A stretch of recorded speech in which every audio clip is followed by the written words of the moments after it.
sort of heavy at this stage, but it alternates, you know, depending on how he feels. His energy levels, we just began to implement our cardio regimen and drop his carbs a little bit low. Nothing too drastic. He doesn't hold much fat. It's just a lot of water right now. And at 308 pounds, his condition, you know, at this stage is exactly where it needs to be. You know, the contest is not next week. It's not in 2 weeks from now. It's in 8 weeks. We have more than enough time to peak perfectly, you know, the day that it requires to peak. So sometimes they have a lot of athletes looking great 2 weeks before the show, 6 weeks before the show, but it's about, you know, getting the work done at this moment to be productive on that day. So right now we're starting with the bench press movement. Yeah, this warm-up is excellent, man. I mean, kind of Oscar doing. He's kind of instructed us to do some flies, you know, before climbing under. So we're doing kind of like it's almost like a compound set. Not actually a superset because the pre-exhaust. Yeah, the pre-exhaust, the muscles to be worked under the bench. As we all know, Kai Greene is trying to bring up his chest for the Olympia. So here we go. After the Arnold, we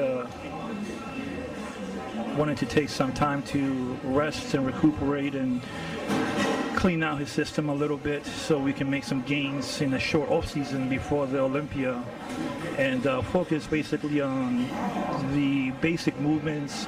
I mean, if you work for Lee Haney, you work for Dorian Yates, you work for Ronnie Coleman, they all have massive chests, always focusing on the basic movements, you know, bench press, incline press, dumbbell presses, and flies. Just a matter of being consistent and going heavy and allowing the body to recover and grow, and then doing it all over again. Combine that with a high protein diet and rest.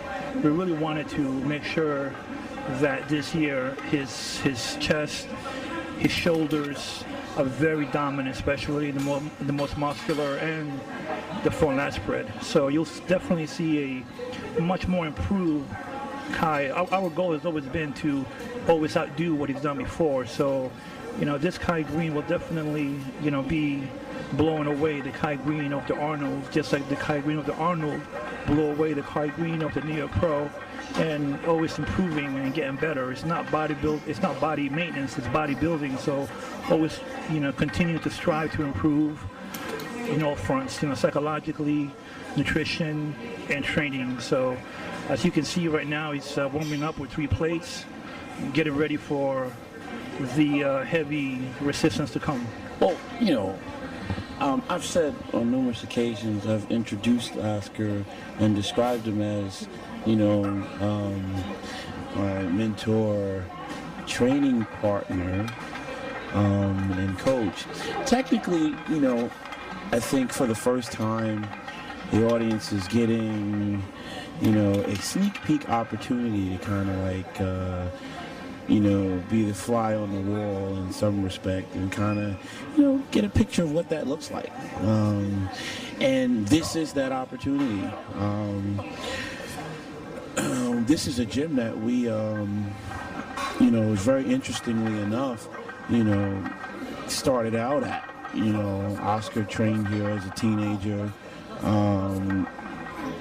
and moved around and moved on. I too, when I met Oscar, was brought down here and trained here as a teenager, you know.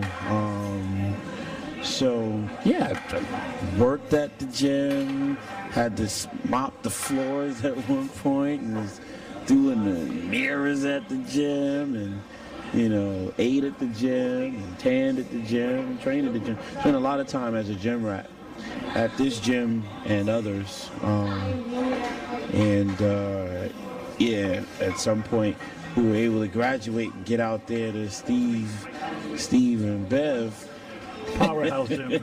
Powerhouse. Yeah, but sometimes it's a long commute, you know, by the time we get there and then traffic coming back. We would love to train there more consistent, but it's the drive to and from, takes about 2 or 3 hours off the day, but it's definitely worth whoever wants to go train. Absolutely.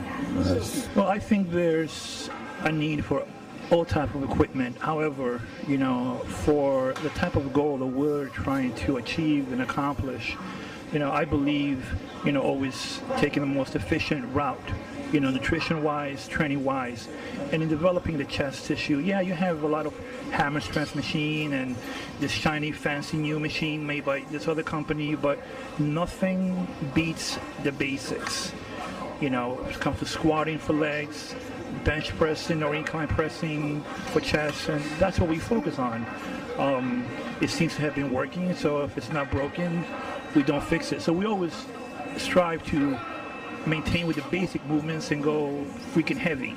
And eventually, when you go this heavy, as in 5 plates right now, a lot of the chest is being utilized, the shoulders, the triceps, and just stabilizing the weight as he goes up and down, which you really can't do if you do it in hammer strength. So it's harder.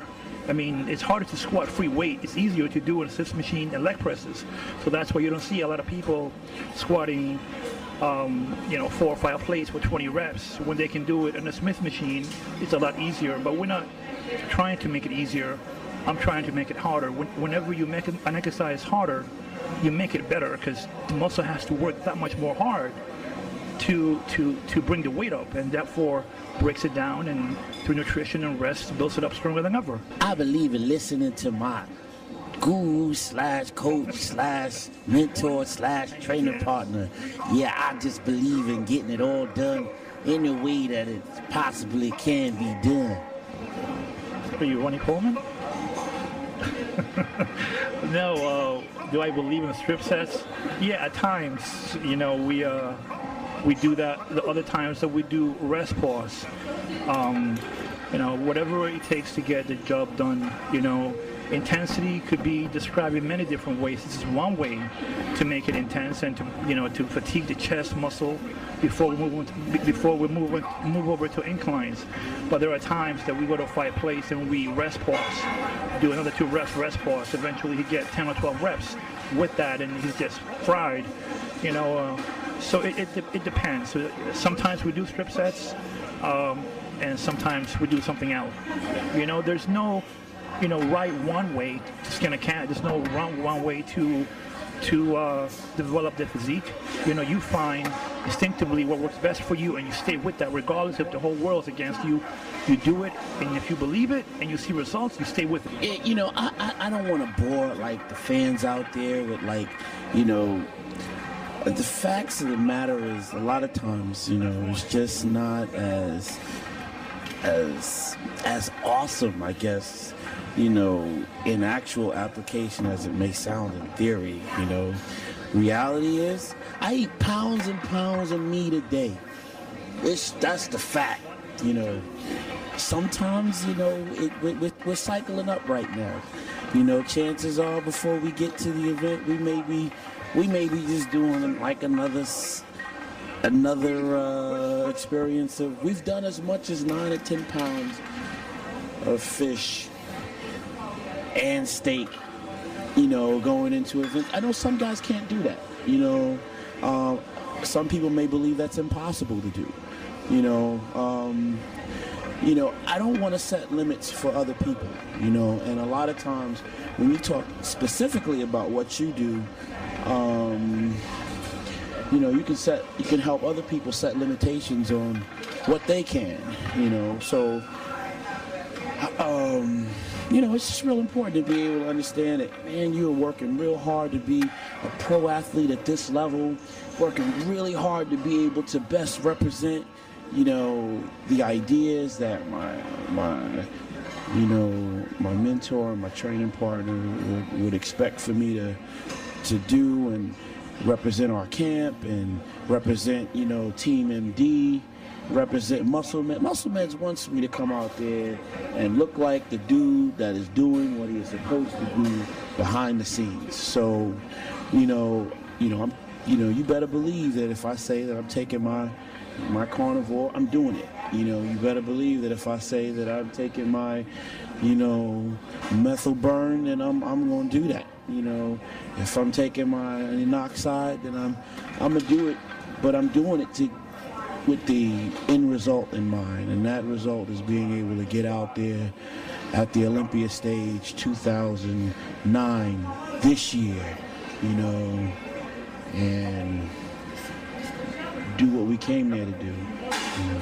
But since the Arnold to put on more size, a lot of people maybe wanting to. This could be a forum for people to be educated and learn.